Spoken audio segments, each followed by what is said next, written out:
નમસ્કાર મિત્રો, જીટીયુ દ્વારા જે સીસીસીની એક્ઝામ લેવામાં આવે છે એની અંદર પ્રેક્ટિકલની અંદર 5 ગુણમાં ડેસ્કટોપ ઉપર તમારા નંબરનું ફોલ્ડર કેવી રીતે બનાવશો આવા પ્રકારનો પ્રશ્ન પૂછાતો હોય છે। તો મિત્રો એનો આપણે વિડીયો સમજીએ।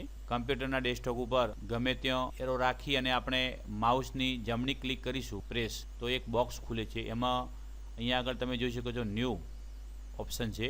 એ ન્યૂ ઓપ્શન ઉપર ક્લિક કરતા સાઈડમાં બીજું એક બોક્સ ખુલે છે। એમાં અહીંયા આગળ લખેલું હોય ફોલ્ડર, એ ફોલ્ડર ઉપર ક્લિક કરતા આપણું ફોલ્ડર બની જાય છે। તો મિત્રો આ નવું ફોલ્ડર બની ગયું છે। એ ફોલ્ડરને આપણે રીનેમ કરી દઈએ। 1 2 એનું નામ કરી દીધું, આપણે નંબર પ્રમાણે લખી દીધું 1 2 3 4 5।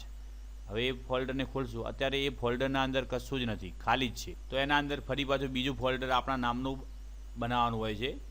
તો ફરી પાછી આપણે માઉસની જમણી ક્લિક કરીશું, ફરી ન્યૂ ઉપર જઈશું, ફરી ફોલ્ડર ઉપર, અને જે તમારું નામ હોય એ નામ તમારે લખી દેવાનું। અહીંયા આગળ મેં મારું નામ લખી દીધું છે બાબુ। હવે મિત્રો આ ફોલ્ડર બની ગયું, ફોલ્ડરના અંદર ફોલ્ડર છે।